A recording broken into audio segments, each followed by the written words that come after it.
যেখানে আমার বাড়ির লোক আমাকে সহ্য করতে পারে না, সেখানে আমি আমার শ্বশুর বাড়ির লোককে আলাদা করে কি দোষ দেব? আমার মা তো উঠতে বসতে দিনরাত আমাকে গালি দিচ্ছে, মুখ ঝামটা দিচ্ছে, সেখানে তো আমার শাশুড়ি মা আমাকে মন্ডা মিঠাই নিয়ে, সন্দেশ নিয়ে বরণ করবে না? এটা তো খুব স্বাভাবিক ব্যাপার, তাই না? শোনো, বিয়ে হলো এমন একটা জিনিস যেখানে বিনা পয়সায় কাজের মাসে হায়ার করা হয়।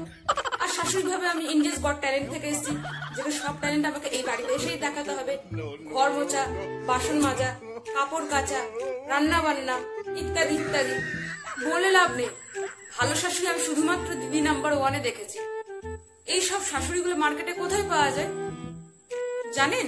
প্রত্যেকটা ছেলের বউ চায় তার শাশুড়ি হবে একেবারে বিন্দাস, বন্ধুর মতো, ছেলের বউকে সাপোর্ট করবে, বেলা 12টা পর্যন্ত ঘুমিয়ে থাকলে কিচ্ছু বলবে না, দরজাল হবে না, কথায় কথায় মুখ ঝামটা দেবে না। প্রত্যেকটা মেয়ে চায় তার শাশুড়ির যেন কোনো রাগ না থাকে, অহংকার না থাকে, বা শাশুড়ি না থাকে। সরি শাশুড়ি, মানে চাই তো আমরা অনেক কিছুই, কিন্তু পাই আর কই? শাশুড়ি তোমার ওপর হুকুম চালাবে, বাড়িতে রাজত্ব চালাবে, অথচ তুমি তার মুখের ওপর একটা কথাও বলতে পারবে না। শোনো, একটা বুদ্ধি দিচ্ছি, যেখানে শাশুড়িও খুশি থাকবে আর তোমাকে কোনো কাজও করতে হবে না।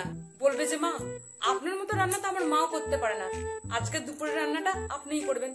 আপনি তো জানেন আপনার ছেলে আপনার হাতে রান্না ছাড়া অন্য কারোর হাতে রান্না খেতে পছন্দ করে না, ও শুধু মা মা করে। মা, সকালের চাটা না আপনার হাতেই বেস্ট, তাই সকালের চাটা আপনিই করবেন।